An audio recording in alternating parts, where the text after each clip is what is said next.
জম্মুর পাঠানকাট ও উদমপুরে অবস্থিত ভারতের গুরুত্বপূর্ণ সামরিক ঘাঁটিগুলিকে লক্ষ্য করে পাকিস্তান হঠাৎ করে ড্রোন ও ক্ষেপণাস্ত্র হামলা চালায়। তবে ভারতের প্রতিরক্ষা ব্যবস্থার শক্ত প্রতিরোধে এই হামলা পুরোপুরি ব্যর্থ হয়। সরকারিভাবে জানানো হয়েছে এই হামলায় কোনো প্রাণহানি বা ক্ষয়ক্ষতির ঘটনা ঘটেনি। রাতের অন্ধকারে চালানো এই পরিকল্পিত হামলার পেছনে ছিল ভারতের সামরিক ঘাঁটিগুলিকে ভীত করা এবং আঞ্চলিক অস্থিরতা বাড়ানোর চক্রান্ত।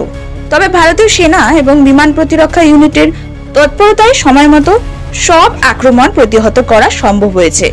প্রতিরক্ষা মন্ত্রকের পক্ষ থেকে এক সুস্পষ্ট বিবৃতিতে জানানো হয়েছে, পাকিস্তানের এই সন্ত্রাসবাদ প্ররোচিত ড্রোন ও ক্ষেপণাস্ত্র আক্রমণ ভারত সফলভাবে প্রতিহত করেছে। দেশের নিরাপত্তা ও সার্বভৌমত্ব রক্ষায় প্রয়োজনে আরও কঠোর ব্যবস্থা নেওয়া হবে।